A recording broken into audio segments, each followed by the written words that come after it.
Yes, people, what's happening? 12th man's back. Welcome back to the channel. Do me a favor, hit the like button, hit subscribe, and make sure the notification bells are on. Please make sure you do the same for everybody that's here today. I've got an elite panel with me. Big up to Jamie, big up Hooks, big up Mo, big up Flawless. We should have Jacob joining us as well, but it's probably early for him at this time, so give him a few minutes. I'm going to talk about Pep Guardiola to start with because there's some pressure with Pep Guardiola. And do you know what? I don't think we're speaking about it enough. I think people, even yesterday when I was at the game last night, at the Arsenal game, I'm like, Dan, Man City are losing. And it used to be like, what? Now it's like, right? And it's like the norm. Like, I don't think people have actually deeped it enough that this is a bad, bad time for Pep Guardiola, man. So the first person I want to start with is Judge Mo, because me and Mo have been streaming for God knows how long now. And he has been saying for time, Pep Guardiola's ruined football. Pep Guardiola's ruined football. Pep Guardiola has ruined football. So, Mo, this must be quite a nice time for you at the moment, seeing Pep struggling. I don't hate Pep, though. No, I know you don't. But I'm glad to see that he's not doing well. I'm glad to see that brand of football not working. I'm just glad. Because for the neutral, this is one of the worst things that ever happened in football, Pep Guardiola, in my opinion. I said that many times. It's great if he's coaching your team. It's fantastic. He's one of the most successful and influential managers to ever coach in the game. But for neutrals, he made football different and he made football boring. And I'm old enough to see football, and I think all of us here are old enough to see football in the 90s and the 2000s when it was way more exciting than this, than one team attacking, one team defending the most of the time. But what is not right, if we're talking about being objective, I'm not going to go on a monologue here, is that he's very stubborn now. And he's doing what he did sometimes in the Champions League with Bayern 3 seasons running when he failed to win the Champions League, when he had to change the way he plays. Yesterday, you're watching the game, Erling Haaland had 3 attempts of passes in the second half, completed 1 for 45 minutes. That Erling Haaland used to take the ball from halfway line and score for Dortmund and Salzburg. That guy disappeared. He's gone. And it was all good when it was working. When it was working for City, when the triple season, everyone was feeding him, when Kevin De Bruyne came back last season, and everyone was feeding the guy. But now, when it's not working, Erling Haaland look exactly like me if I play a striker for Manchester City. We'll look exactly similar. I'm going to complete 5 passes in 90 minutes, and I'm going to miss the chance that comes in, and that's it. That's it. He has that, which is the last thing I'm going to say. If you look at his stats yesterday, it's not only that he didn't do anything else, he actually didn't have anything else to do. It's not that he lost his duels aerially and ground.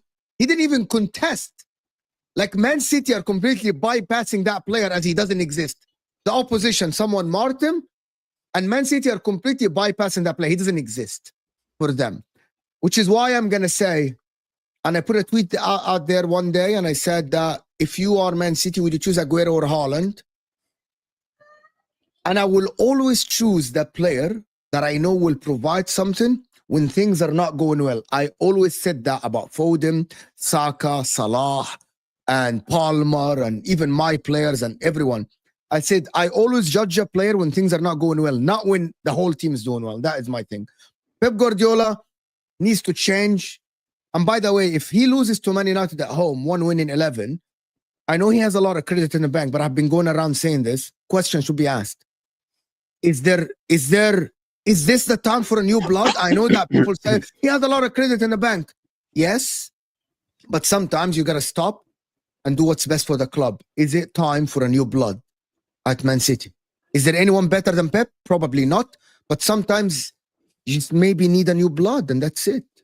That's my take on Man City, to be honest. You know what? 1 win in 11 is fucking crazy, bro. 1 win in 11 is fucking crazy, bro. Brother, 1 win in 10 is crazy. I didn't see this coming.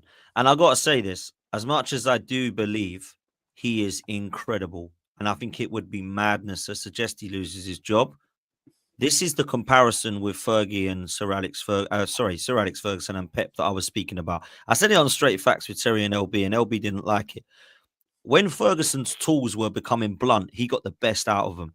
Now that Pep Guardiola's tools are becoming blunt, we're seeing a meltdown and a crumble.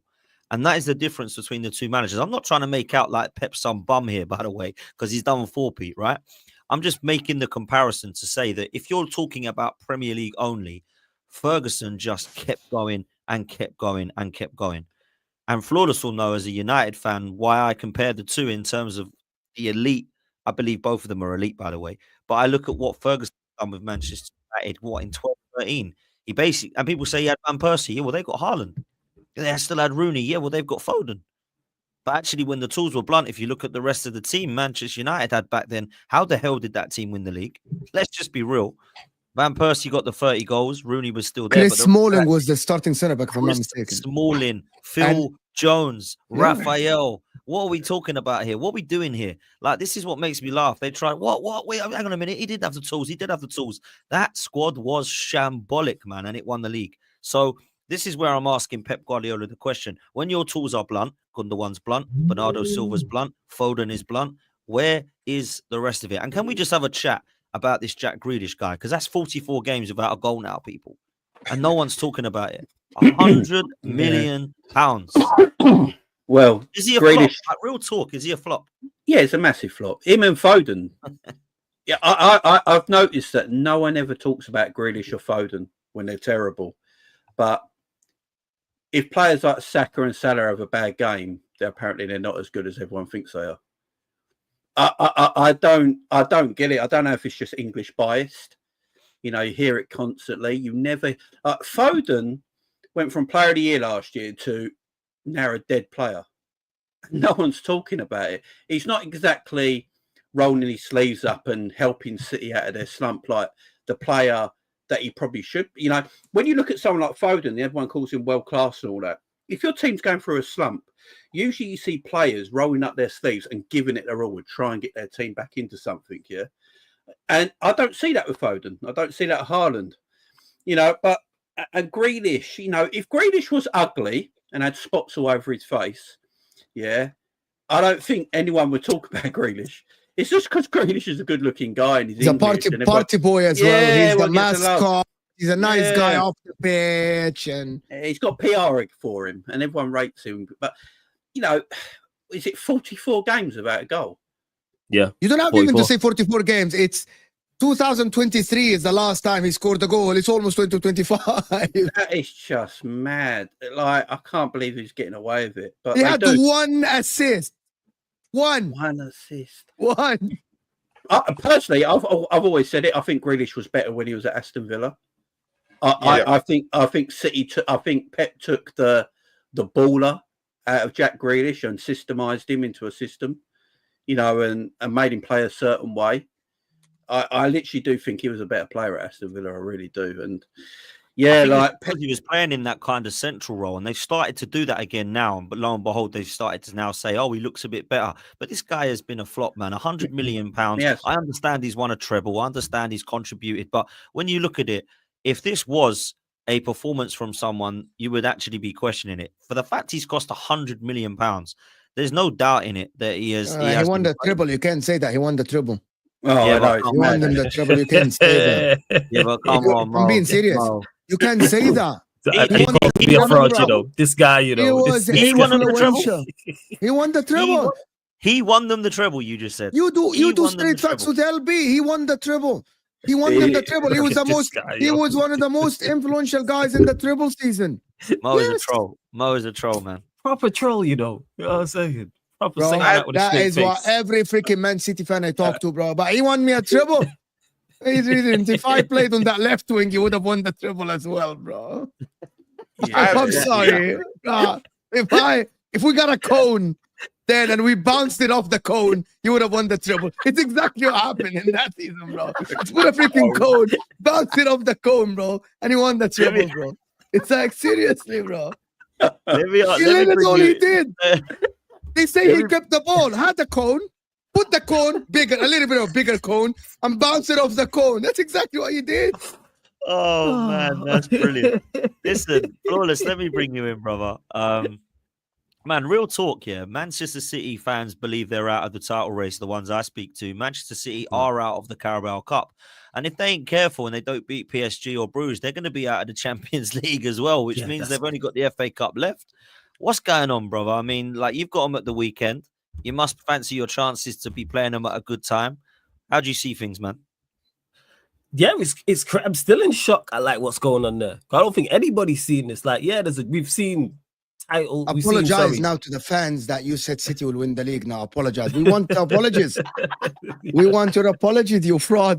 Did you apologize for saying Aston will go win the league? I definitely fucking apologize, bro. Did you? I missed that. I missed that. I'm getting slated every day on YouTube. Good, you know what I'm saying? Let me know where they're slating you so I can join in. You know what I'm saying? Every day I'm being called, you have an Arsenal agenda. How dare you criticize us now? You were with us. I want you now. You said City will win the league. You never seen this. Yeah, you know what? I called it wrong. And you know what? I'm happy to be wrong in this instance because I didn't expect this happening. Like there's a drop-off from champions, but then there's one win in 10. There's being 22nd in the Champions League. They've conceded, I think, the most goals in Europe over from November up until this point. And that's the most shocking thing. And because it's Manchester City and they have Pep there and they still have quality there, we all just like expected them to kick into gear because we've seen this happen.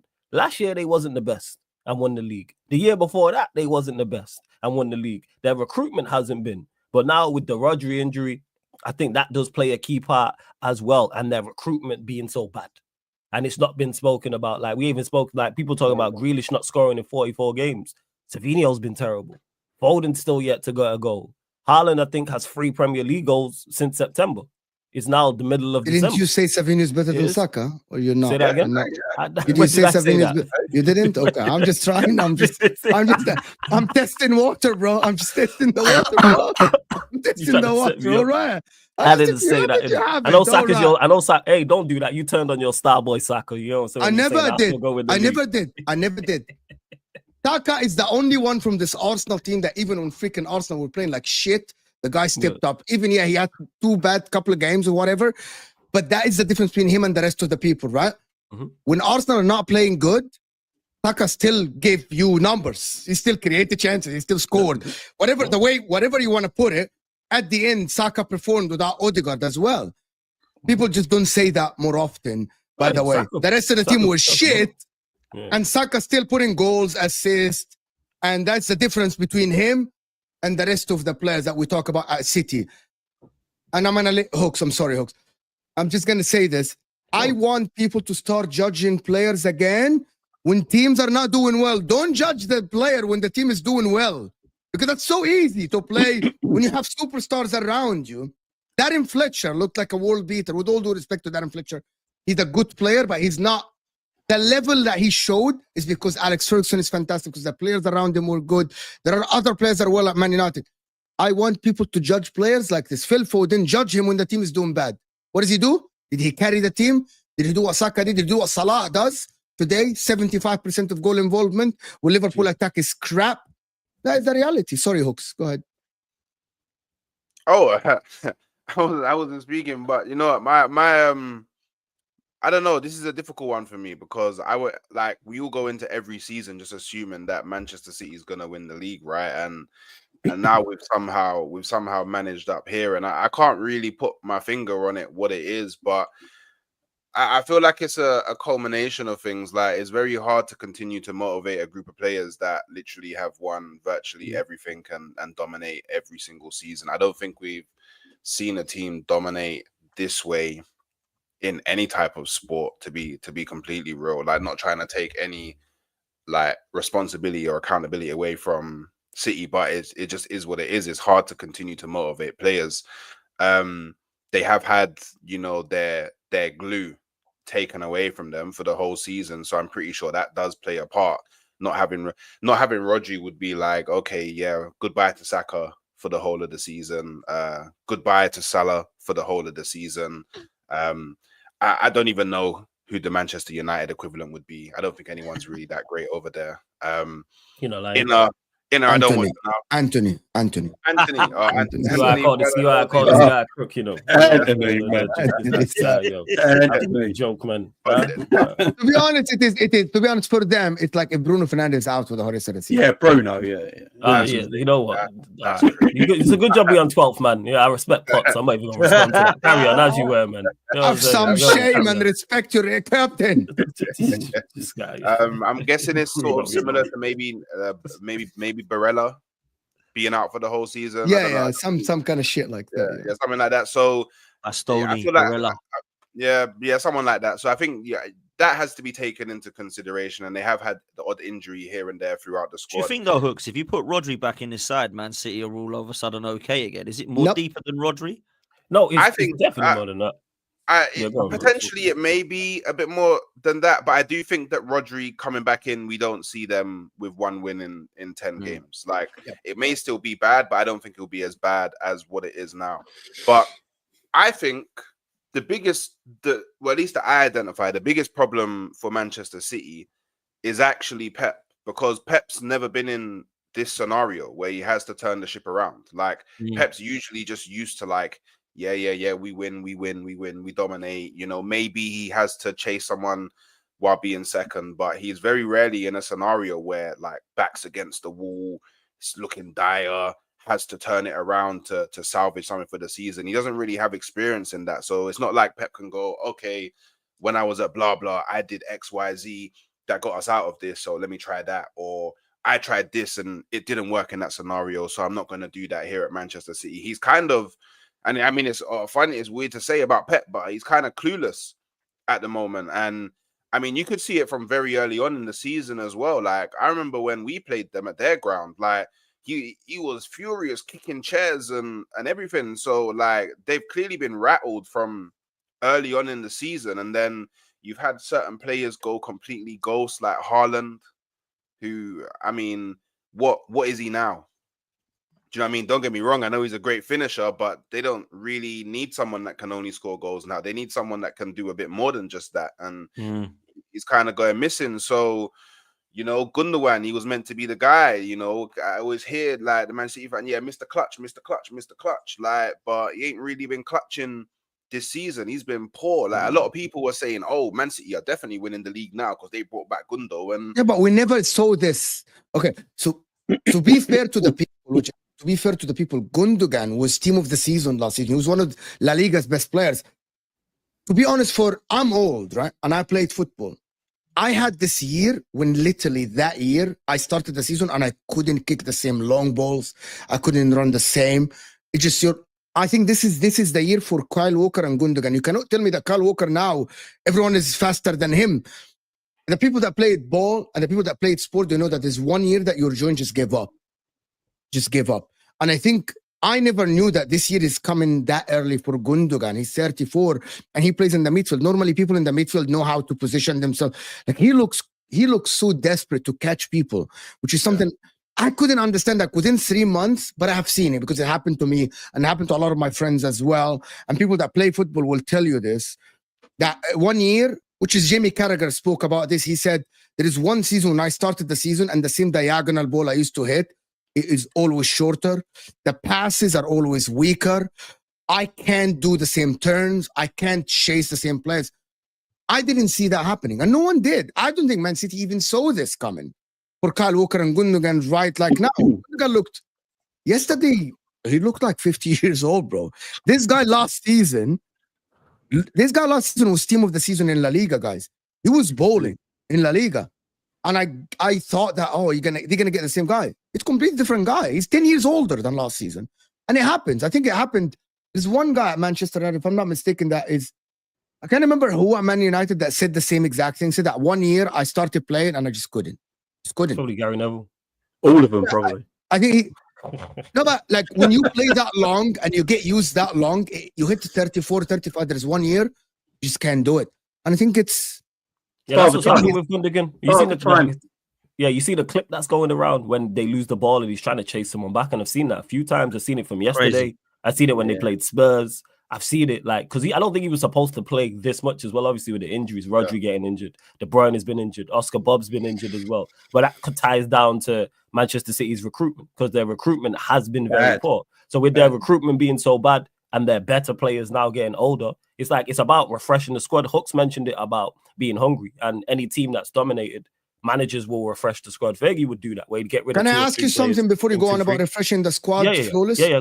Go. Tell me the player that I'm gonna leave, and I want you to think about the list of the players that they're gonna use for the rebuild, and I want you to know and tell me how hard is the rebuild for them. Think about the players that are staying. The rebuild is going to be extremely impossible. Tough. It's It's impossible. extremely tough. You It's reckon impossible to do in 1 year. Yeah. Tell you why. Let's count Go. them together. Everyone in this Yeah, panel. yeah, yeah. Go on. Fabinho, is he good enough to be the starting winger for City? Do you guys see?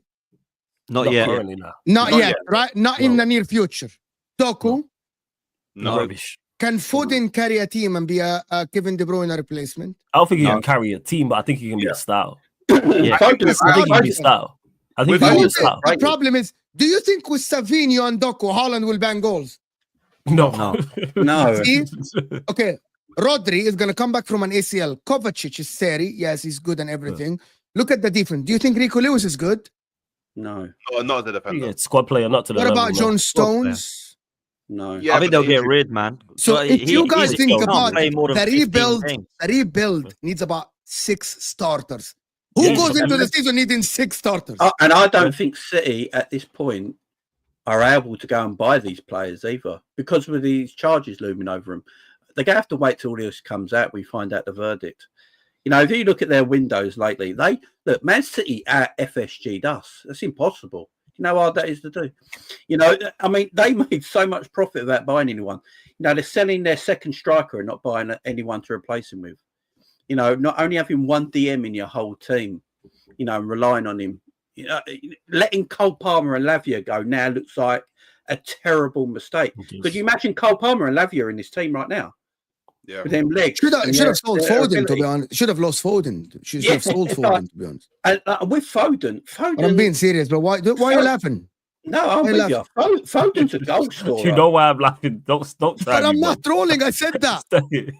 Foden's not a Such a Foden's troll, not, man. Foden's not a creator. Foden's a finisher. He's a Thank goal you. He's a scorer. Musiala type player, but less technical. Yeah, he's not a creator. He don't really create for anybody. He gets on the end of things. That's what Foden does. Yes. Yeah, and Haaland, man. They should have stole Foden. That's crazy. You know, Nah, Haaland, no. Flawless. It's always been the same. Me and Jamie Good. talked about this. Go Phil on. Foden is a direct player. Direct. That Okay. means the Musiala type. You know, he gets the ball and Yeah. he's not looking to pass. He's looking to go to the goal to score goals. Yeah. Cole Palmer is opposite. He can do both. Cole Palmer That's true. can get Yeah. you that pass Mhm. or can also be direct. Yeah. For Kevin De Bruyne to be replaced in that system, do you need someone? It's not maybe Kevin De Bruyne's level, but can do both. If Phil Foden's playing with Haaland and no one is creating from the sides, who's creating for Haaland? No Yeah, one. but I think that's more so the wingers are that bad. That's the issue. But they already Alfred made Foden's their the mind problem. about the wingers flawless. They already bought Savinho and Doku. They already made their mind up. No, but On the he can wingers. change up. He's done that before. We've seen him play by Claudio Bravo and then go get another goalkeeper. We've seen him do this Wow, yeah. before.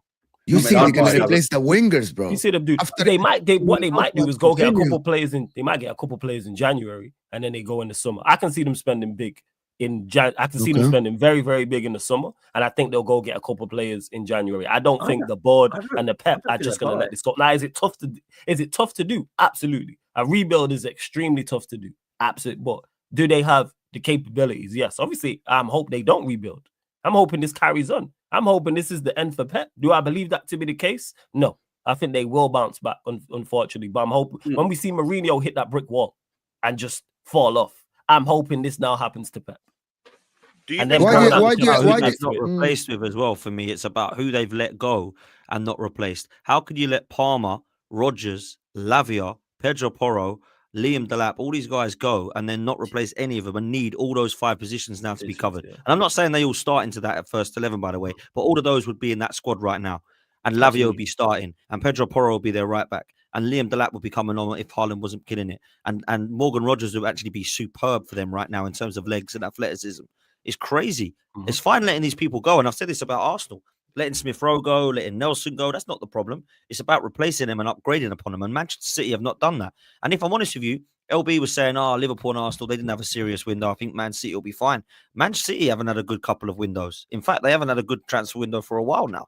So since their treble winning season, I think Manchester City have started dropping and dropping and dropping. And I don't know, something tells me this weekend Manchester United might get something flawless. I've got to be real, my bro, because I don't look at Manchester City at all at the moment. And I don't look at Manchester United at the moment and think, wow, either of them are killing it. But this is even going to be a stinky, boring draw or Manchester United might just get something and really make No, Pep's you don't believe weekend that. a bro. nightmare. It's all dependent. Hey Mo, he asked me. He didn't ask you. You know what I'm saying? This guy. He asked you. Huh? This guy, yo. I'm about to Oh, leave the whole say show that. for you. I'm about to go to the dentist and leave you to the whole show. You know what? do You your thing. did say that. Do your thing. Do your thing. Go on, Mo. I'll respond after. No, Go on. I'm not gonna respond. I don't think he actually believes that Man United are getting a win or a draw at the Etihad. To be honest, I think it's dependent on the lineup. Can we get something from this game? Absolutely. It's dependent on the lineup. If Amarin plays the holy trinity of hell up top, then it's not happening. If he plays the team we played against Arsenal in regards to the front three, or they'll get the team against Forest in regards to the front three, no chance. But if he actually plays like if Diallo's out there and Maino's out there, and I just don't see the Bruno Mount, Garnacho, Højlund, any combination of those, we got a chance. We got a chance. Solely dependent. Just counter solely dependent on the team. Yeah, the counter attack could be there. City can be better. City can't handle counter attacks. They just can't handle counter attacks. You know, they've got no pace in their midfield or defence. They can't handle it. They've let their midfield grow old. No. You know, they've let them grow old. I think Bernardo Silva has got away with it for 2 years. Personally, I think he's coasted it for 2 years at Man City. De Bruyne's now 33. His legs. You know, you watched De Bruyne yesterday. He's not really running, is he? He's walking, and he's just getting the ball and passing it. He can't move like he used to. He's still a great player. Look, De Bruyne can be 70 and he's still going to put a ball on the sixpence. You know what I mean? That's his ability, but he can't run. You know, Kyle Walker is like. He looks like Father Time's just tapped him on the shoulder and it's game over, and he still plays him. You know, their windows have been terrible. Who told Pep that Calvin Phillips was a good idea? You know, like the transfer, you know, their transfer windows have been awful. And is Pep in charge of transfers right now? Because I look at the Gundogan transfer, that has Pep written all over it from me. Yeah, that looks like he wanted to get his guy back. And, you know, he's got to take a lot of the blame. This is where I want to see the real Pep. This is where I want to see apparently the greatest manager of all time. This is what I want to see now. I want to see him get this team going again with the players that he has without going into the transfer market, like other great managers have done in the past. That's what I want to see, because Pep's always left clubs before this happens. You know, he left Barcelona at a certain time before it could happen. He left Bayern Munich at a certain time before it can happen. But he stayed at Man City. I understand why. He's pretty much only in the league right now, so why wouldn't you? But mentally and physically, like Hook said earlier, trying to do what they've been doing for the last 2 years is eventually going to take its toll. And then when he looks at his bench, he's got no young, good players coming on because they've sold them all and they've not gone in the transfer market to buy anyone. It's just age he's bringing on who haven't got no legs. Like, if you're bringing on Gundogan and De Bruyne into a game, fabulous footballers, but if they haven't got the legs to get about it and get your goals into a game, it's not going to help you right now. So, yeah, I think it's a long rebuild because I don't know if City are going to buy like a lot of people. I don't think City are going to go in the January window. You don't think so? You don't think they'll go? No, City never do. I don't think they're panicking. I think they have to now. I think they have to because of what's going on. Because it's one winning 10. That's on them. I mean, that's what they got to figure out. Like, if they go into the January window, everyone knows what they need. And January windows are hard to buy players because other teams don't want to sell. So if I'm another team, they're coming from our players, I'm asking for money, ridiculous money from a player. You know what I mean? Because if they need them, they got to pay the money. I don't think they've got a choice. City are not in a situation because of where they are, because of the way they're performing, the results they're getting, the way their team is. They have to pay the premium. They are not in a position to be turning players think down. Think about the wage bill, Flawless. He got a big, massive wage bill. That people just don't think about it. Clubs can just play astronomical wages with no precautions. How much De Bruyne on? 400k? 400k. Haaland is just about to renew for like 500k, but Foden is getting 400k. Jack Grealish is 300k.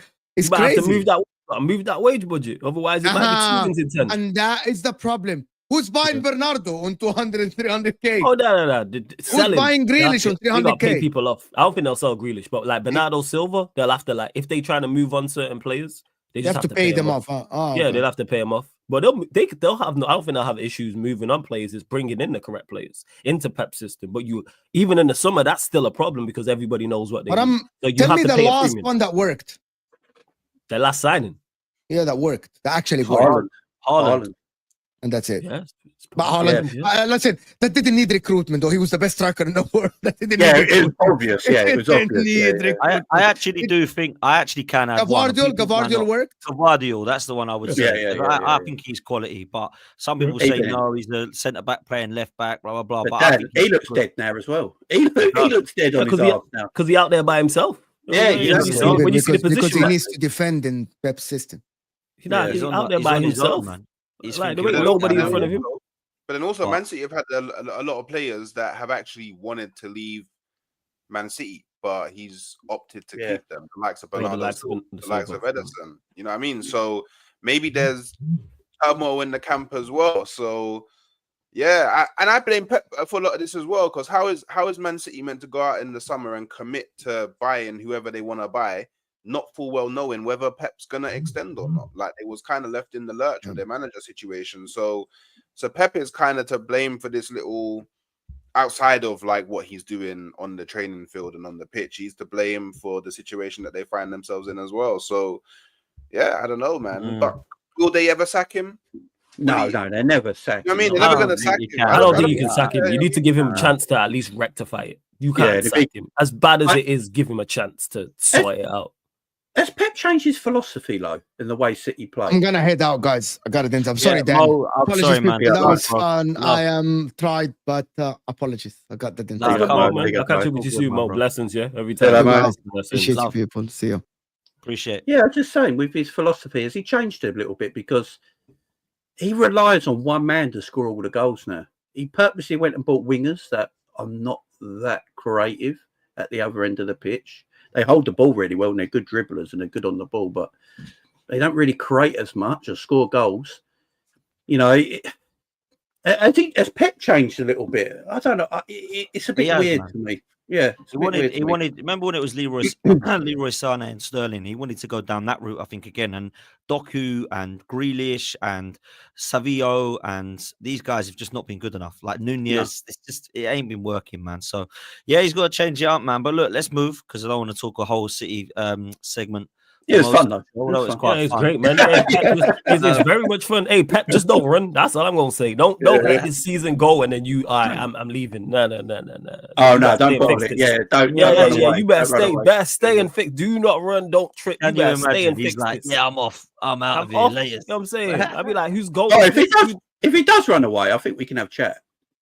He definitely having conversations if he does. Nah, stay and fix this, because the thing is, you have the money to do so. It's not like the resources aren't there to go and spend money to bring in players and act like you don't have talent there already. Like, nah. Like, you the GOAT. Let's see you do GOAT-like things.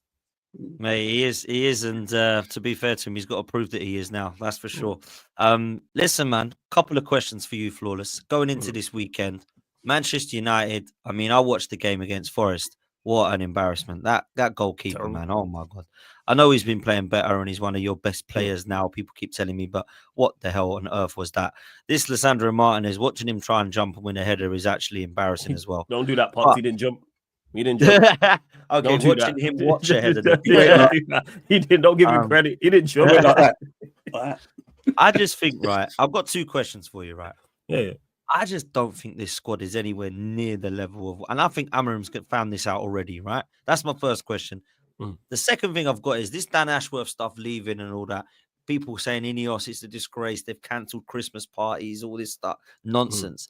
Do you see it as a good or a bad thing? Do you see it as they're being ruthless and they've said, right, Rashford can go, Ashworth, you're out of here. You wanted Southgate. You can go. This man ain't got a future. Or do you see it as a little bit of a mess and a little bit of like red flags already with Ineos? What are you saying, bro? In regards to the first part, when you mentioned about Amarim and the level of the squad, etc., Amarim said it from the jump. Before, in his first interview, before he took a training session, before he even was in charge of a match, he said this team lacks physicality, this team lacks athleticism. So he figured that out. But anybody watching Manchester United could figure that out. I said this from the summer, that our team lacks athleticism, we lack physicality, we lack creativity, we lack goals. We're just not a very good side. We're not doing anything of note, especially with the manager who we had in charge as well. And then Amarim's landed and he's realized that he has called these men shit in the most polite way possible numerous occasions. And it's been all about the attack. This guy has stated this, something, you know, this, Potts. I mentioned this all summer long. Yeah. I was concerned about our attack. I said, we don't create, we don't score enough. And I had my fans telling me, no, we are going to be fine and we're going to do this, that, and the third. Our final third players are not that good. But Amorim knows what he's walking into. It's now on him to try and figure that out. Is the squad the greatest? Absolutely not. Is the first 11 the greatest? No. But is it better than it's showing? I mean, can it be better? Yes. Are we good enough to beat Nottingham Forest at home? Absolutely, we're good enough to beat Nottingham Forest at home. We had a bad game. You mentioned there about Martinez. It was all pretty much individual mistakes. First one is on Martinez, but why we're doing zonal marking, I don't know. That falls on Amorim. That falls on the coaches. That falls on the players as well. Somebody's got to take accountability for that. Second goal, Bruno going to be Bruno. Like giving the ball away, but people don't want to talk about that. But yeah, Bruno gave the ball. It was all Onana's fault, even though they're both at fault for that. And then the third goal I've put down to just being a good goal. So in regard to it, we know the limitations of the squad. And I was literally having this debate yesterday when I was on the live. People tell me, oh, the squad's not top 4 level. Never said the squad is top 4 level. I'm just saying the team is good enough to be competent. That's all I'm asking for. Get the team performing as a functioning unit and we'll be all right. You know why? Because this league is not that great in terms of quality. That's why it's all bunched up in regards to points. I think from 5th to 13th is like 6 points. It's in the middle of December. It's either 5 or 6 points. We are still well within reach of 7th place, 6th place, 5th place. It's literally a couple wins. You don't have to, people act like you have to be great to finish 6th, 7th, 8th. No, you don't have to be. And all I'm asking my team is to be as a functioning unit, which I rate Amorim highly. He's the manager I wanted. I expect him to do so. But he has to pick better lineups. I mentioned it. That front three against Arsenal, atrocious. And then you run it back. Man played Garnacho, Højlund, Mount against you lot. The next game, a few days later, when people are telling me about rotation, you play Garnacho, Højlund, and Portuguese Mount. Like, of course it's not going to work. I could tell you that. It's not going to, that trio is, those two trios are never going to work from a profile perspective. So it's like switch it up, and I've seen the lineup that he's put out today already. You have switched it up, and I'm hoping he goes with that front three against City. Whether he does or not, I don't know. It's Diallo, Xerxes, Rashford. That's the three that's playing today. That's the lineup I've seen. I don't know if he'll play that against City, but we have enough quality in the squad to pick up wins to move up the table because we're still in touch and distance. I said 6 in the league. I said go target the Europa League. Carabao Cup, you're 3 wins away or potentially, 3 wins away from winning a trophy. FA Cup, we got you lot. All right, not the most ideal, but a most ideal tie. But go and learn from how you did there last time. Against Arsenal, I don't expect you to make the same mistakes. And in regards to the Dan Ashworth stuff, my issue isn't with him leaving. I have no problem with him leaving whatsoever. Clearly, there was a difference in opinion. Clearly, it was the relationship had broken down and it wasn't working out. My issue was you lot clearly didn't do your due diligence and it was piss poor planning. Because how was these conversations not had as you got him? As you identified him as a target. You chased him for months. Did you not sit down beforehand knowing the manager's under pressure? Okay, these are the managers we're going to look to get if it doesn't indeed work out for Ten Hag. Because how can he want a Howe or a Southgate and you want a Tuchel or Amorim? Reports also came out saying he's not a fan of the back three. He wanted a back four, but you lot went with a manager who has a back three. Tuchel also plays a back three as well. So clearly you never had these conversations the whole time you're interviewing him and bringing him in. And it just screams again of just terrible decision-making. I've not liked any of us from the start. Didn't want him in the first place. Don't like most of what they've done. Yes, we had a good window in terms of buying and selling. But everything else, the decisions have been woeful. Agreeing to get rid of Ten Hag, then the terrible attempt to replace him. You try and go get Tuchel, which I think is an awful suggestion. And that was your only suggestion. So Tuchel falls through. You then say, all right, we're going to keep the manager we've all decided to get rid of. You're going to give him more money and give him help. It goes terrible. You give Bruno a new deal. The season starts. It goes awful. You then don't get rid of him. First international break, you could get rid of him. You don't. The season carries on going terrible. Second international break, you don't get rid of him. They're all there at Villa Park. Still don't get rid of him. Have this big meeting. Still don't get rid of him. We then lose to West Ham, a game we actually should have won. Then you decide to get rid of him. And now you bring in Amorim into an already tough situation. Even if Amorim was here in the summer, his job is extremely tough. But now you've made an extremely tough job even tougher because he can't even go get any of his guys. He can't bring in 1 or 2 players now. This is what you've got. He has to assess the squad. He has to have this as pre-season, but it's like, we need results. We're in the Premier League. We're in the Europa League, etc. So in regards to that, it just screams of just more terrible decision making by Ineos. And this is why I've been critical. This is why I've never been Ineos in. Very Glazerish moves. But because it's Ineos and not Glazers, the fan base, they open arms about it. Because if the Glazers had done this, they'd be screaming about it. And rightfully so. So that's pretty much my thoughts on it. Oh, bro, you're spitting facts, man. Real talk. That was good to hear. That was good to hear. Yeah, that was, man. Like, I know you're a real one, but that is like facts. But exactly how I'm looking at things. Because people, it's hard when you're a neutral, right? Because, well, rival, I am really. But you look at things and, like, whenever we talk, if you notice on these shows, we always try and give opinions how we think people can improve. We never look at it and go, right, what I really want is I want Man United to do this. So they lose every game. We always look at it from a vision of, I think Man United, if they want to go back to the top, this is what they want to do. So I think this is the thing. Some fans get confused. They're like, oh, then you're just hating on my club. No, man, I'm trying to give my opinion on how you can turn things around. Yeah, that's what I'm doing. I hope you don't listen to me. I hope it goes wrong because I can't stand Man United, right? Like you hate Arsenal, right? So that's the way I look at it. And I think Amorim will definitely be the right appointment. I think you are going to have to give it time. I personally believe that you will get it right if you get your recruitment and structure right. That's the next best thing. Yeah. And I think for me, if I was looking at it from it, I'm thinking, right, if Ashworth really wanted to keep Ten Hag, I'm glad he's gone. If Ashworth really highlighted Southgate as a potential, I'm glad he's gone. If, you know, Rashford has to go, that's fine by me. It's ruthless. So I think there's a balance between the two, if I'm honest with you. But look, man, that's it. There's the balance. I just don't like that before you go to everyone, the whole Ashworth's gone, all the bad decisions was on him. It's like, no, you lot signed off on that. That's also what I don't like. Facts. Oh, he was the one who wanted to keep Ten Hag. He's the one who wanted Southgate. He's the one who wanted Eddie Howe. He's the one who gave Bruno a new deal. So as he's making all these decisions, what were you doing? What were you doing? Point, what were you doing? Like, let's not do that. It's like when you watch like any series like a Power or a Wire or something, and one of the character dies, and they put all the murders on the character who died. It's like no, don't do that. What was you doing? Because clearly you was there. Costa Ashworth wasn't there by him. If it is indeed the case and it is true, Ashworth wasn't there by himself doing all these things. So when he's saying, hey, Bruno, new deal. So what, you just let him do what? No. Because if it went well, you'd all be taking credit for it. And again, it just screams of just incompetence from Ineos. Bro, do you know what? It's exactly the same thing. What's happening with Arsenal with Edu. Now that Edu's gone, it's like, he was the reason that we got some bad signings. Now it's nothing to do with Arteta, nothing to do with Garlic, nothing to do with the Cronkies. Now, of course it was, man. They're all involved in the decision making. It's crazy. Look, Flawless, before I know you haven't got long either. Give me a prediction for this weekend, my bro. I go. It's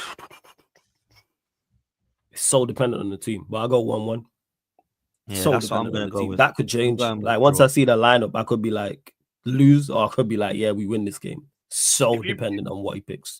If you play a lineup similar to what I'm seeing that you man are going against this Victoria Pizen team, I think you'll do well. I mean, I don't know why he didn't play this against Nottingham Forest. I don't know why he didn't play this against Arsenal. This actually looks like arguably the best lineup that you could put out for Manchester United at the moment. Like, because I hear you. The Xerxes playing up top with Rashford playing that I guess that left central attacking mid role, it actually allows them to interchange. At times Rashford will be up top, and then he has Diallo. He's got Diallo in the 10 finally. Yeah, and Diallo finally in the 10. Yeah. Finally. Yeah. Mate, I think it'll be a draw, but we'll see. Jay, did you think Man United would beat City?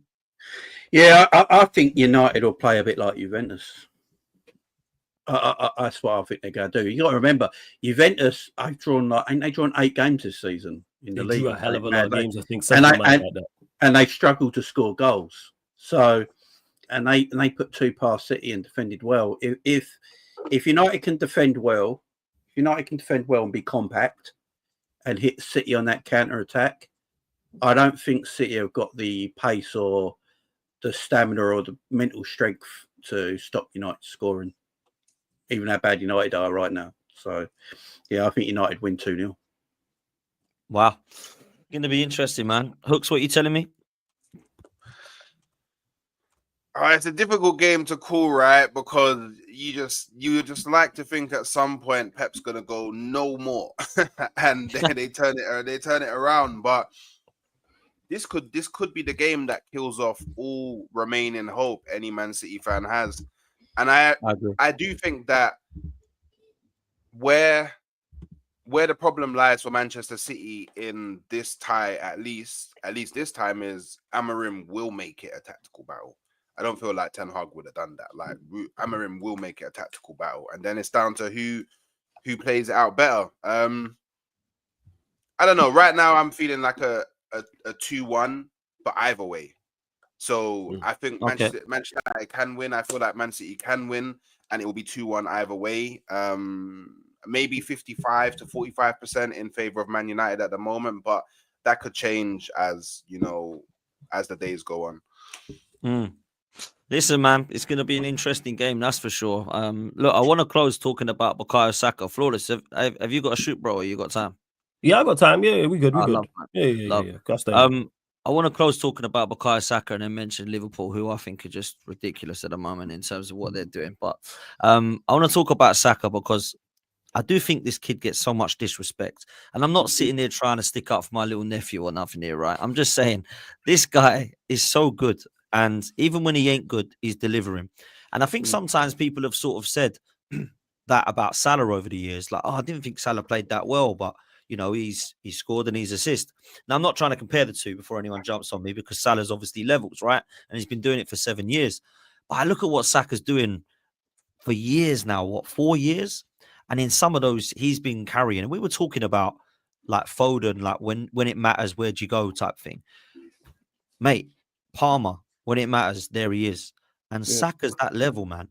When it matters for Arsenal, Saka just pops up.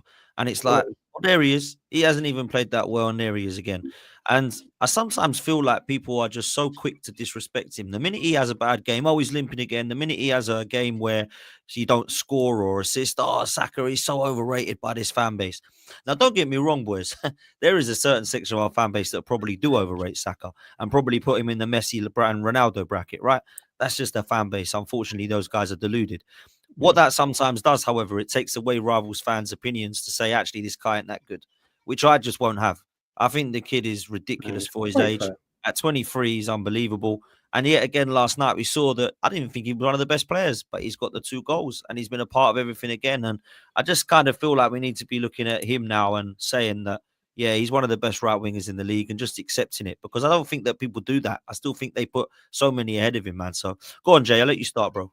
No, I love Saka. I think he's a fantastic footballer, man.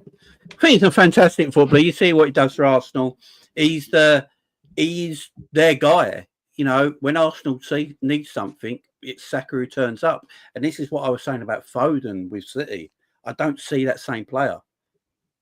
When it's not going good for Arsenal, Saka turns up constantly. He's a tremendous player. He's been great for England, great for Arsenal. So it shows that he's a good player no matter what system.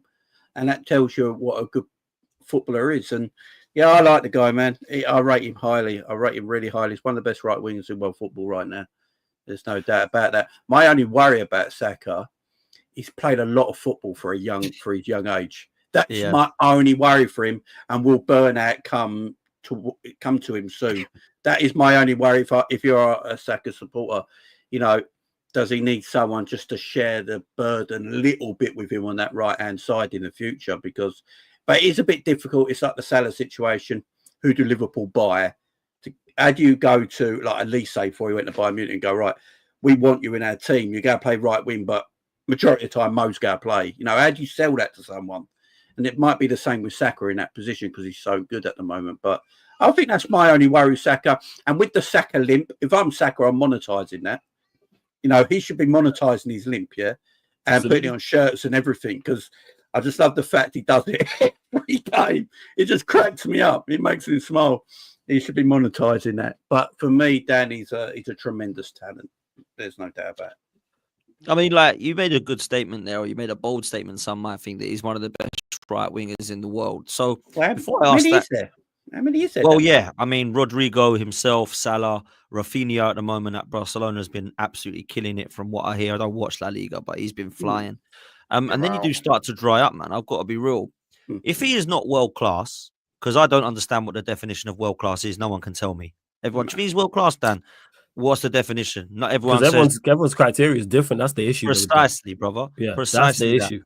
What is he world class? Yeah. What does it mean? Is he the top 5 in his position? No. It's not top 5. It's top 3.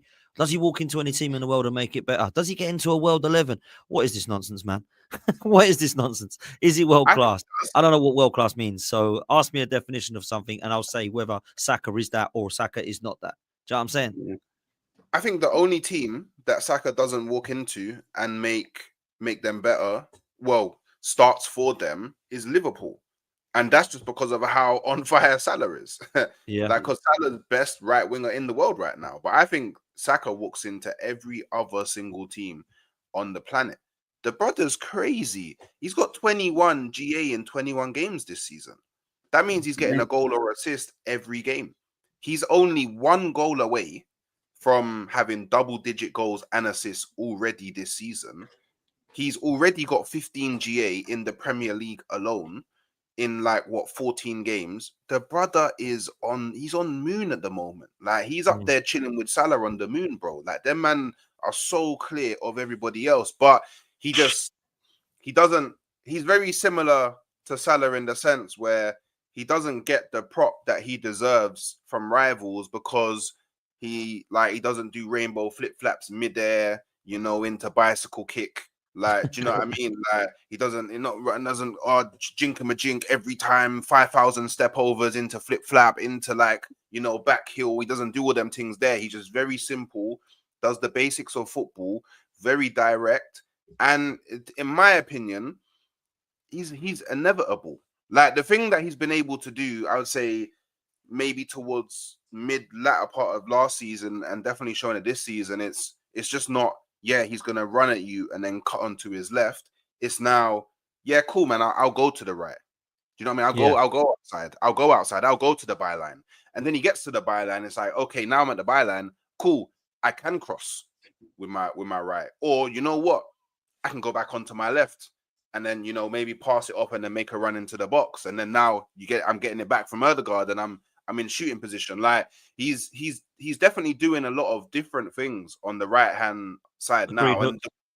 And then the one thing that I love about Saka personally is not only the fact that he's now adding leadership to his repertoire. Like, he is one of the few wingers in world football that can be as devastating going forward, but as impactful chasing back and helping out on defense as well. Like, for a winger to be able to impact the forward aspects of the game as much as he does, while also being able to help out defensively, is crazy. And I think that's why he starts for England, is because he's probably the only winger on the right that England have that does that consistently.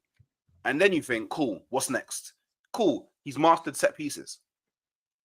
Well, corners and penalties. Yeah. I think his delivery is outrageous from crazy. It really is. I think the only thing he needs to work on, the final maybe repertoire to his game, is scoring from free kicks. So shooting from free, but that's if he wants to. Not everybody is a free kick taker in it. But if because he can deliver crosses into the box from free kicks. But when it comes to scoring them, he's not that guy in it. So unless he wants to do that, that's probably the final thing to add to his game. I would like for him to have a little bit more speed. He is quick, but a bit more speed would probably open people's eyes a bit more. But I don't think he's going to gain that, especially with the amount of minutes that he plays. And then obviously, like Jamie said, that's also a problem. But Arsenal's in a scenario where, especially now, because yesterday I was thinking, hey, this is a perfect game for you to just give 90 minutes to Raheem Sterling. Perfect game. I can't think of a more perfect game. Monaco at home, it's probably a sealed, signed and delivered win. Give the guy some minutes. Didn't even get one. So I don't really know what's gonna happen over there. He's kind of to the younger Arsenal fans of today what Henry was to me. So do you know what I mean? Yeah, big him up, man. He's hopefully he stays with us till he retires, man. But yeah, man, I don't know if he's world class yet. I guess to go into the world class thing, for me personally, unless you're someone like Ronaldinho, who even he won big trophies, but he's probably the one footballer that I would excuse from winning trophies and still being world class, because the way that he just played the game, like, you just fell in love with football, innit? But I do feel like Saka needs to lead Arsenal to either maybe 2 Premier Leagues or a Champions League. Then I think we can start talking about, yeah, Saka's world class, or maybe win something at international level with England. Then we can go, cool, Saka's world class. But he's playing at a world class level. He just, for me, doesn't get the title until he's got some medals in his cabinet, personally. Yeah, it's interesting, man, because I'm kind of not really aware of what people are on world class. But I think if you look at what Saka has done, I think it would be quite unfair to say that Saka hasn't won anything, so we can't put him as world class, because you put him into the Man City side or the Liverpool side or Real Madrid side, he's going to win stuff, right? Sometimes who you play for. I think he will be, if not already is, one of the best in his position, and I hope he continues to do that, man. That's what I will say. Flawless, just quickly on Saka, bro. Yeah, Saka's quality. Like, there's no even disputing that. Like you mentioned there about the numbers, because people will say, "Oh, he only gets G&A," but if he didn't get G&A, people would be critical of him not getting no G&A. We spoke about Yeah. saying like not scoring. So if that's Saka, we're talking. So yes, you can't solely rely on G&A to say, "Oh, you're top class, you're world class, you're a quality player," but you need to have it as an attacking player. You need to have it. Then your overall game has to be it. And even when Arsenal haven't played well, like Mo was saying, Saka still stood out. He still made impact. And I think you mentioned it. Part of the reason he gets criticism is because of the delusional Arsenal fans who will put him in brackets that he shouldn't be in. And that's not no fault of his own. Also, as well, rivals are salty. You know what I'm saying? Rival fans are always going to try and tear him down. You got rival fans who still try to tear down Mo Salah. Mo Salah been, nearly a decade doing it at this level. So what chance does Saka have, who's only been doing it half the time? But yeah, Saka's quality. And if you continue to play at this rate, you will go into those brackets, because how can you not? It's all about, yes, of course, Arsenal need to be in the latter stages of the Champions League, and he's not been at those stages yet. But I think that's the next step for him, is Champions League knockout round, quarterfinal, semi-final, final, etc. Not necessarily Arsenal winning, but him putting in performances. Even if you lot made it, let's say you lot made it to the Champions League semi-final and went out, but he performed very well over the 2 legs. Hey, we went out today, but you know what? Saka was good over these 2 legs. He was a difference maker. That, I think, is the next step for him. Because in the Premier League, he's been doing it. And if he can keep you in and around the title race as well and continue to perform at the level he's performing at, I think he'll get those shouts as well. So I think that's all it is with Saka, is time, but he's proven everyone wrong. Because what's this? 3rd season in a row now? He's been performing at this level? Yeah. 4 seasons in a row? How can you start? You can't deny that, because we always say, all right, I always say, consistency is key.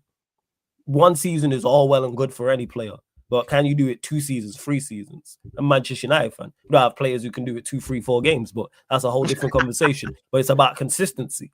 That's why you mentioned Onana before, not to bring it back. He has been playing well, but people are like, oh, why are you still critical? Because it's about consistency and doing it week after week after week. And we've seen him make the mistake against Forest. But yeah, with Saka, I think it's just time, and Arsenal have to give him the platform to showcase his skill set.